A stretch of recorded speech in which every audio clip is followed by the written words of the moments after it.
Hi Taurus, reading tayo.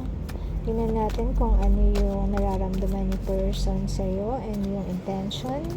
Kung ano yung step na gagawin niya sa connection nyo and kung ano yung nararamdaman mo for him. Ayan.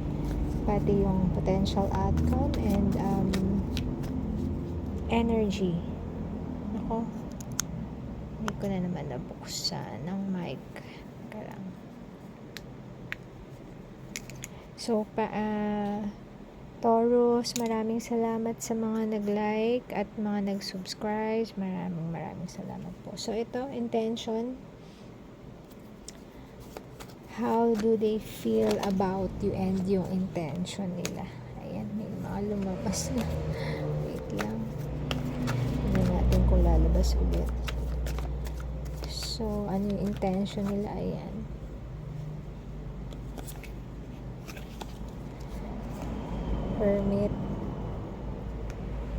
Hermit. So, ano yung i-tower? Ano yung ita-tower niya? And then, next action niya, hermit mode lang. Taurus. So, sino ba tong person na to? So, Queen of Cups, ano ang nararamdaman nila sa'yo? So, walang gender specific to. So, if girl ka, boy ka, ito boy to. Yan. So, si person mo is caring, compassionate, sensitive. So, ito, meron siyang feelings towards you. So, ano yung intention niya? So,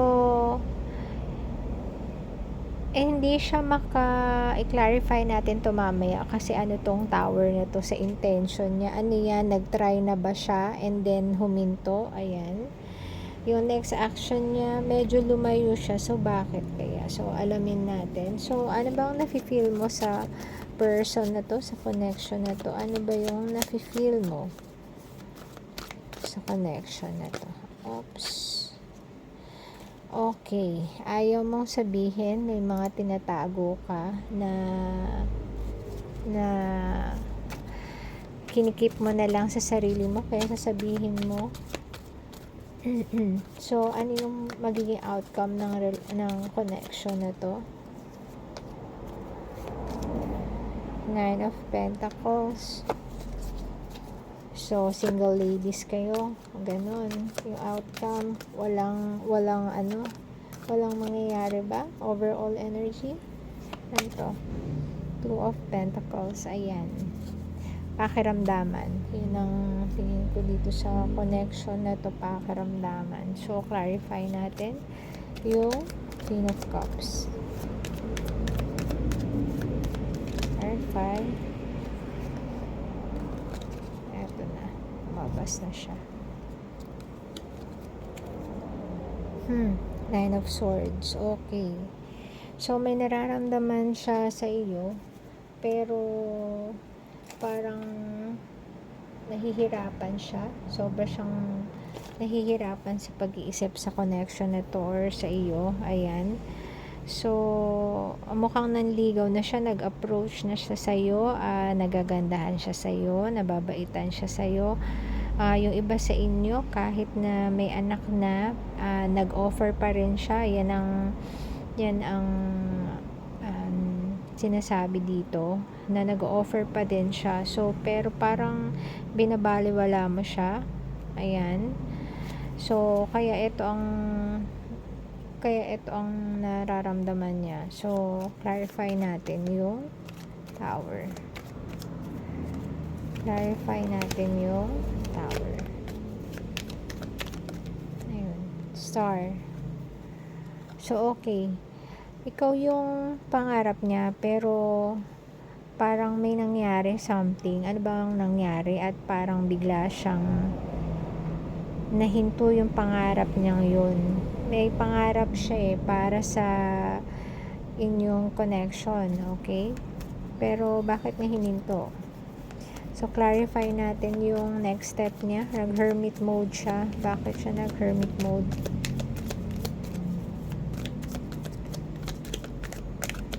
Nag-hermit mode siya. Seven of Seven of Wands. Medyo naglaylo siya. Gusto muna niyang pag-isipan kung ano yung connection na to. Parang hirap na daw yung isip niya at naapektuhan na yung mundong ginagalawan niya. So, ano naman tong nafe-feel mo sa kanya na moon? So, meron dito mga Pisces energy, Aquarius. Ayan. Meron din Virgo. Meron din tayong Virgo dito. So, clarify the moon, please. Clarify the moon. Okay. Five of Pentacles, Four of Cups. Okay. Nagre-reevaluate din siya. Mukhang nakukulangan siya. Either nakukulangan siya sa resources, pwedeng sa time. Makawala siyang time dito sa connection na to. Kaya ganyan.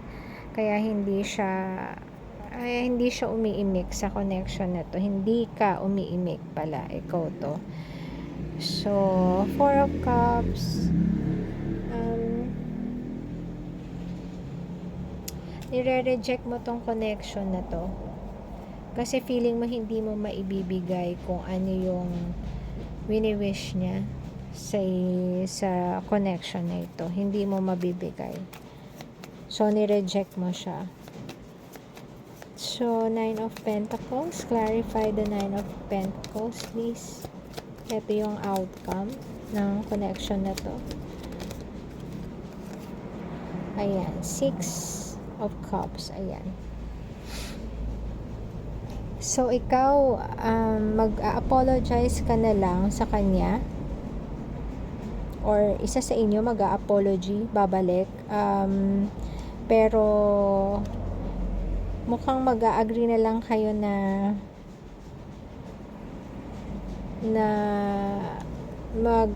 maglaylo mo na. Ayan. Two of Pentacles. Clarify the Two of Pentacles.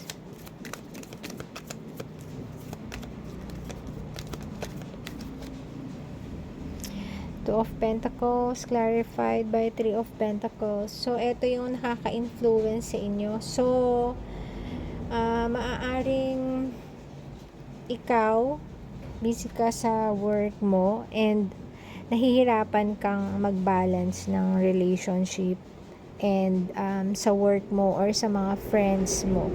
Yun yung nakaka-apekto sa connection na to kung bakit hindi natutuloy. Ayan. So, ikaw malamang to, mag-a-apologize ka. Ayan, dahil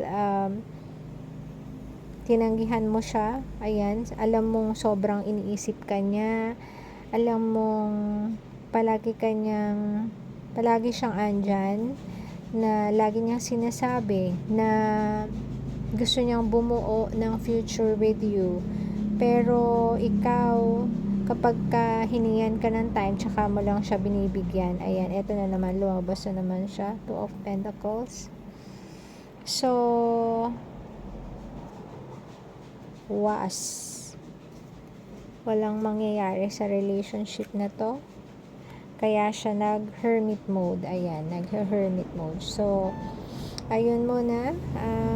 Hanggang sa susunod na reading. And tandaan, gabay lang ito. If ever naka-resonate, palike na lang po. And if not, mag-abang na lang tayo sa next reading. Thank you. God bless.